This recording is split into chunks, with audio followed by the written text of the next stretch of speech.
अस्सलाम वालेकुम प्यारे दोस्तों, आप देख रहे हैं टेक्निकल सीरीज। मैं हूं आपका दोस्त अदनान हुसैन। प्यारे दोस्तों, आज की इस वीडियो में हम साइबर के एक ऐसे हमले के बारे में जानेंगे जिसमें आप अपनी मर्जी से अपनी ओटीपी, पासवर्ड या अपनी प्राइवेसी हैकर को फराहम करते हैं बाय मेल, कॉल या फेक वेबसाइट के जरिए। जी हाँ दोस्तों, मैं बात कर रहा हूँ फिशिंग अटैक के बारे में। फिशिंग अटैक का लफ्ज़ सुनते ही आपके जहन में मछुआरे और मछली आती है। जिस तरह मछुआरे मछलियों को फंसाने के लिए एक हुक का इस्तेमाल करते हैं और हुक के सिरे में वो लोग छोटी सी मछलियाँ या कीड़ा वगैरह डालकर उसे पानी में डुबो देते हैं और मछली उस फंदे में फंस जाती है। उसे अपने ग़िज़ा समझकर उसे खाने की कोशिश करती है और वो उसके गले में अटक जाती है। तो बिल्कुल इसी तरह हम भी हैकर्स के जाल में फंसते हैं। इससे पिछली वीडियो में मैंने ब्रूट फोर्स का जिक्र किया था, जिसमें मैंने बताया था कि ब्रूट फोर्स एक स्पेशलाइज्ड सॉफ्टवेयर होती है जिसमें ट्रिलियन प्लस पासवर्ड पड़े होते हैं। ट्रिलियन प्लस पासवर्ड की डिक्शनरी पड़ी होती है और हैकर उस सॉफ्टवेयर की स्पीड के मुताबिक आपकी यूजर नेम के साथ 1 by 1 पासवर्ड मैच करने की कोशिश करते हैं। एक सेकंड में वो 1 बिलियन तक की पासवर्ड मैच करने की कोशिश करते हैं और जो पासवर्ड आपके यूजर नेम के साथ मैच होता है तो हैकर आपका एक्सेस बआसानी लेता है। लेकिन इस किस्म की हैकिंग में हैकर को आपको धोखा देना होगा।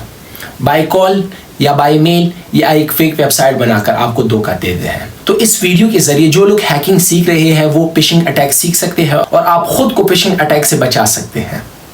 फिशिंग अटैक में होता यह है कि हैकर आपको खुद कॉल करके आपसे ओटीपी मांगता है और आप उसे ओटीपी देते हैं। जी हाँ, आप खुद उसे ओटीपी देते हैं। अब आप ये सोचेंगे कि मैं अननोन नंबर को अपनी ओटीपी क्यों दूंगा।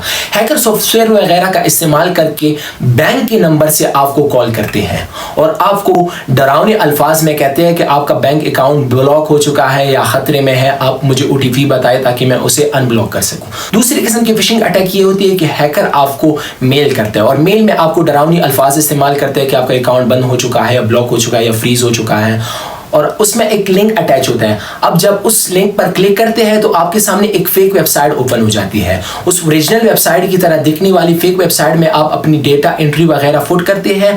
तो उसमें आप जो एंट्री फुट करते हैं तो वो एंट्री ओरिजिनल वेबसाइट के बजाय फेक वेबसाइट में एंटर होती है और वो सारा डेटा, पासवर्ड या यूजर नेम वगैरह हैकर के पास चले जाते हैं। तो चलिए दोस्तों, मैं आपको बताता हूं कि फेक वेबसाइट किस तरह बनाया जाता है और वो किस तरह काम करते हैं और आप उसका शिकार कैसे बनते हैं। तो दोस्तों, फेक वेबसाइट बनाने के लिए आपको back and in front in दोनों आनी चाहिए, जिसमें HTML, CSS और जावास्क्रिप्ट शामिल है।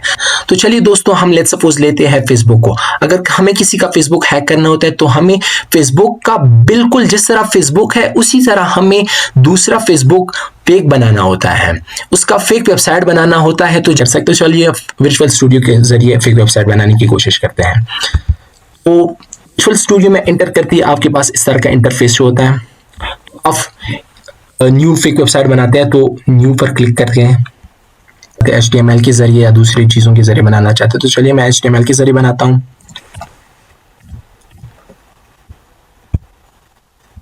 आप कहाँ सेव करना चाहते हैं फाइल को, लेट्स सपोज मैं यहाँ वेब क्रिएशन में सेव करता हूँ।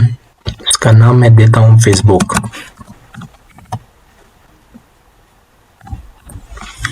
इसमें कोडिंग वगैरह करके एक डुप्लीकेट फेसबुक बनाएंगे।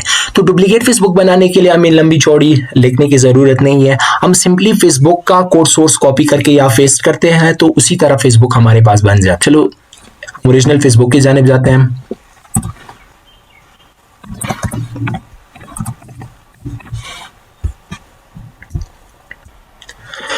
दोस्तों, ये है हमारे पास ओरिजिनल फेसबुक का इंटरफेस। बिल्कुल इसी तरह अब हमें एक डुप्लीकेट वेबसाइट बनाना होता है जिसमें जब वो यूजर नेम इंटर करता है या और पासवर्ड इंटर करता है, लॉगिन दबाते ही ओरिजिनल वेबसाइट के बजाय, ओरिजिनल सर्वर के बजाय वो हमारे पास आ जाते हैं। तो अब हम इसी तरह फेसबुक बनाने के लिए सोर्स कोड कॉपी करके अपने विजुअल स्टूडियो में पेस्ट करते हैं तो वह हमारे पास बन जाता है। तो देखिए मैं यहाँ सोर्स कोड कॉपी करता हूँ। ये हमारे पास इसका source code, Ctrl+R, Ctrl+C, go to visual studio. अब यहाँ कोड सोर्स को पेस्ट करते हैं तो हमारे पास, तो हम इसे जब रन करते हैं, चलो एज में रन करते हैं, देखिए हमारे पास एक डुप्लीकेट फेसबुक बन चुका है। जिस तरह ओरिजिनल वेबसाइट है उसी तरह ये डुप्लीकेट वेबसाइट भी है। जब वो उसमें यूजर नेम और पासवर्ड इंटर करेगा तो वो ओरिजिनल वेबसाइट में जाएगा। अब इसके लिए हम यहाँ चेंजेस करते हैं यूज़र नेम और लॉगिन में चेंजेस करके हम अपना एक सर्वर यूएसबी को डिवाइस से कनेक्ट करते हैं, तो यूएसबी को हम एज अ सर्वर यूज़ करते हैं। तो जब वो यूज़र नेम पासवर्ड एंटर करते हैं तो वो उस यूएसबी में आता है, या डिवाइस को एज अ सर्वर यूज़ करते हैं हम। किसी भी डिवाइस को एज अ सर्वर आप यूज़ कर सकते हैं। तो उस पासवर्ड और यूज़र नेम को हम यूज़ करके उसे ब्लैकमेल कर सकते हैं। तो इसी तरह हैकर भी इसका मिसयूज़ करके आपको ब्लैकमेल करते हैं। अभी हम इसका लिंक कॉपी करके मेल के ज़रिए टारगेट को सेंड करते हैं। तो जब वो इसमें यूजर नेम और पासवर्ड इंटर करते हैं तो ओरिजिनल सर्वर के बजाय हमारे पास आ जाते हैं। तो इस तरह से होती है फिशिंग अटैक। और इसी तरह आपको कॉल भी किया जा सकता है, या दूसरे मेल्स वगैरह या दूसरे प्लेटफॉर्म को भी हैक किया जा सकता है। तो दोस्तों, जैसे कि आपने देखा कि मैंने एक फेक वेबसाइट बनाया, और इस फेक वेबसाइट के जरिए मैं किसी को भी अपने जाल में फंसा सकता हूँ। इस फेक वेबसाइट को मैं मेल के जरिए किसी को सेंड करता हूँ और उसमें डरावनी अल्फाज लिखता हूँ, और मेल में इस तरह से सेंड करता हूँ कि वो बिल्कुल लगे कि उस ओरिजिनल वेबसाइट की जानिब से आया है। तो वो जब मेल को पढ़ता है तो वो घबरा जाता है, और वो लिंक पर क्लिक करता है तो उसके सामने वो फेक वेबसाइट की इंटरफेस शो हो जाती है। तो वो उसमें यूजर नेम और पासवर्ड वगैरह एंटर करता है और लॉगिन करता है। तो लॉगिन करते ही वो पासवर्ड वगैरह मेरे पास आता है। तो इसी तरह जब आप फिशिंग अटैक में यूजर नेम और पासवर्ड वगैरह एंटर करते हैं तो वो हैकर के पास चले जाते हैं, तो वो उसका मिसयूज कर सकते हैं और आपको ब्लैकमेल कर सकते हैं। तो दोस्तों, आप इस वीडियो के जरिए खुद को भी बचाएं और अपने दोस्तों को बचाएं। तो चलो मिलते हैं नेक्स्ट वीडियो पर, तब तक के लिए अल्लाह हाफिज।